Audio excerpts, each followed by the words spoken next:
Good morning, my dear students. It gives me immense pleasure to talk to you students through video presentations like this as usual.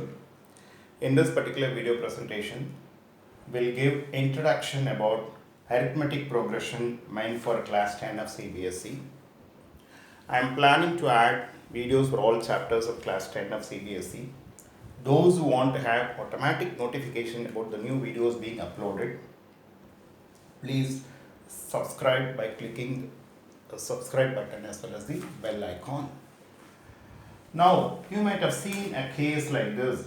Okay, there are in an auditorium, there are 100 seats initially. Okay, then there will be 98 seats secondly. Okay, seats will be provided in between the two seats, something like that. You can anyway, you can just imagine. There are 96 seats in the next row. There are 94 seats in the next row. And that is, you mean to say here, there is a decrease of 2 seats every time as compared to the previous row. Okay, there is a decrease. It goes with an order, in an order. It goes in an order. Then you will be interested in finding out how many such seats will be there in the 10th row. Such a question will be there. And if you have a format for that, if you are able to generalize the rule, everything, it will be easier for you to find out. Okay, it will be easier for us to find out. Okay, such a thing is known as an arithmetic progression. I'll just give you the introduction now. Okay, if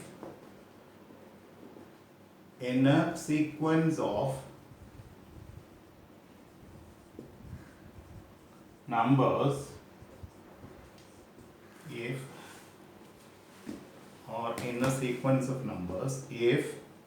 any term is obtained a fixed constant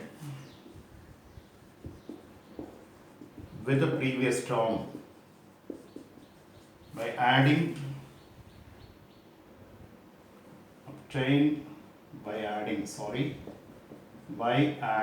a fixed constant with the previous term except for the first term,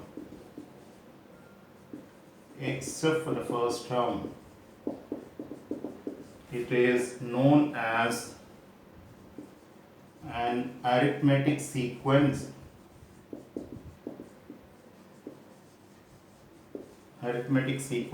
or arithmetic progression. Short form is AP. You can use it as simply first letters and you can call it as AP. Let me repeat. In a sequence of numbers, if any term is obtained by adding, this was missed out earlier. Okay, any term is obtained by adding a fixed constant with the previous term except for the first term. I have to start with some number, therefore it is not applicable for the first term. As I told you in the example earlier, I start with 100 seats in the first row, that is fixed. Then I am reducing 2 every time.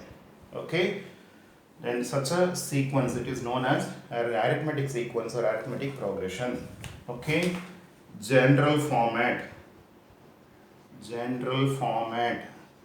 of an AP is given as, how do I write it? Is given as A plus D, A plus 2D, etc. I start with A, I add D with A, then again I D one more add D with that, etc. etc. It goes further. Okay, here first term, you can call it as A1 or T1, either way you can write. I call it as A. Okay, D is known as the common difference. D is known as the common difference. Let me repeat. General format of an AP is given by small a, small a plus small d plus small a plus 2d, etc. I start with the number A. I add D to this, therefore it becomes A plus D for the second term. Add one more D. The next one will be A plus 3D and so on. Okay, here A is known as the first term. I call it as A1 or T1. Either way you can write. And D is known as the common difference. The difference between any term but the previous term is known as the common difference in general. That is a common difference. Just listen carefully. Okay, if d greater than 0, AP is called an increasing AP. Is called an increasing AP. Okay, example 1 plus 3 2 1 3 5 7 etc. Here d is equal to 2 is positive. D is equal to 2 is positive. If d is less than 0, AP is called a decreasing AP. AP is called a decreasing AP. Example, I already told you, I started with an example already, 100, 98, 96. I gave you this example at the beginning. There are 100 seats in the first row, 98 seats in the second row, 96 seats in the third row. Here d is equal to minus 2, which is less than 0. Here a is 1, d is 2. Here a is 100, d is minus 2.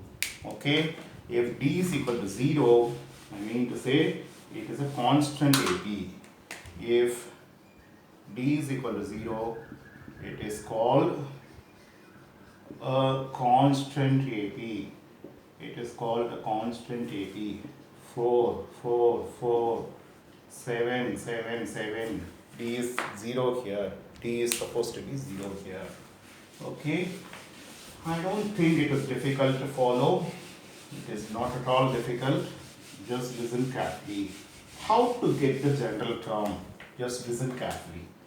In the general AP, first term is equal to A1 or T1, both are correct. Common difference is equal to D. Therefore, second term is equal to A2 or T2 is equal to A plus D. How do I write like this? I can write this 2 minus 1 into D. Third term, I get it as A3 or T3. Both the notations are correct. Therefore, I am using both the notations. Okay. In your textbook, they call it as A3. In some books, they will call it as term 3, T3. Okay. It will be A plus 2D. This is A plus 3 minus 1 into D. And so on. Therefore, in general, nth term, general term is equal to nth term is equal to an or tn. Listen carefully. When the suffix is 1, it is a plus. We can write this as a plus 1 minus 1 into d. The suffix is 2, it is a plus 2 minus 1 into d. The suffix is 3, it is a plus 3 minus 1 into d. Therefore, when the suffix is n, it is a plus n minus 1 into d. This is like a formula for you to remember. Okay, let me just repeat once again. In the general AP, first term A1 equal to T1 equal to A can be written as A plus 1 minus 1 into D. Common difference here is D. Second term A2 or T2, that is nothing but A plus D. You know very well, you are adding D to it. Therefore, I call it as A plus 2 minus 1 into D. Third term, that is A3 or T3, A plus 2D. This 2 can be written as 3 minus 1. Therefore, when the suffix is 1, it is A plus 1 minus 1 into D. When the suffix is 2, this is called suffix. Okay, A plus 2 minus 1 into D. When the suffix is 3, it is A plus 3 minus 1 D. Therefore, I have a generalization. Nth term in general is given by An equal to Tn equal to A plus n minus 1 into D. A plus n minus 1 into D. Just I'll do one example under this and we'll discuss the rest in the next video. Okay, find the 101st term of 4, 7, 10, etc. Here A is equal to 4, D is equal to 7 minus 4 is equal to 3. Therefore, T101 or A101, either way you can write. This is A plus 100D, 4 plus 100 into 3. Therefore, this is 304. You can just check Find the 101st term of 4, 7, 10, etc. Here first term a is 4, common difference is 7 minus 4, 3, 10 minus 7 is 3. For T101 is A101. Both are correct, both the notations are correct. By the formula it is, just now we derived A plus 100D, 4 plus 100 into 3. 101st term is nothing but 304. The rest we'll discuss in the next video. Thank you, students.